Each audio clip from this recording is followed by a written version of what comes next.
Welcome to the hottest movie review on the internet today, the A-List Review. I am your host, the Game Changer, Wes Troop, and it's time to go back to the theater. And possibly playing at your local cinema is a twisted horror film that you may not have heard about, but is it worth checking out? My review of the 2023 horror thriller Strange Darling, coming up now.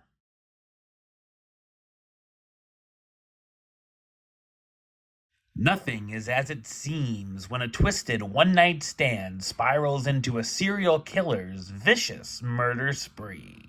So what did I think of Strange Darling? I thought it's a smart and exciting horror thriller. It's directed by J.T. Molnar, who's also known for directing the film Outlaws and Angels. The cinematographer on the film is a familiar face to cinema in Giovanni Ribisi in his debut.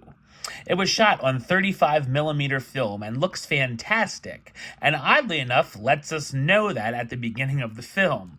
There's also some interesting use of certain colors like blue and red throughout. The cooking scene where the characters use a whole stick of butter reminded me of all the Pennsylvania Dutch cooking I grew up with as well. This is the kind of film where it's best to know as little about it as possible. It's told in 6 chapters in a non-linear fashion, which feels very Tarantino-esque, which reminded me a bit of Pulp Fiction. And we find out the story is told out of order for a reason. It gives the material a fresh spin, adding more intrigue and making a pretty standard thriller more effective. The film begins seeing the character known as the Lady running through the Oregon woods being hunted by the man known as the Demon with a rifle. It soon goes back, and we see the two meeting for a one-night stand, and things are very flirtatious between them before things obviously somehow go wrong. I wondered how certain aspects would come to be, and a lot of it is answered along the way, and we're given some clues sprinkled in here and there. There's also some interesting conversations between the two, and they're pretty complex characters as we see more of them. There's a big twist in the film that happens a little early on in the runtime, so I was afraid it had shown its cards a little too soon, but there's still a lot of surprises throughout, with things getting rather crazy.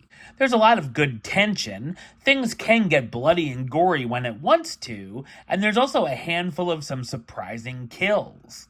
The film also has some moments of unexpected humor which works well and doesn't feel too forced. The pacing moves along nicely too and never feels like it's dragging too much. Nice performances from Willa Fitzgerald as the Lady, the bleeding woman who's being pursued through the woods. Kyle Gallner as the Demon, the man violently searching for the lady with a gun, and Barbara Hershey and Ed Begley Jr. as Frederick and Genevieve, the eccentric doomsday prepper couple the lady comes to for help. Strange Darling is an entertaining thriller that does a great job subverting expectations and makes it a standout in the genre. Number-wise, I'm going to give it an 8 out of 10. Which gives it the A-list rating of do it, and a high do it at that. Alright, well that's the show. I'll be back with another review very soon. But until then, don't forget to like, comment, and subscribe right here on YouTube. youtube.com/westside515. Like the show on Facebook, facebook.com/WesTroopAlist. And of course, you can follow me on the Instagram and Letterboxd at Wes A-List. Until next time, Troop out.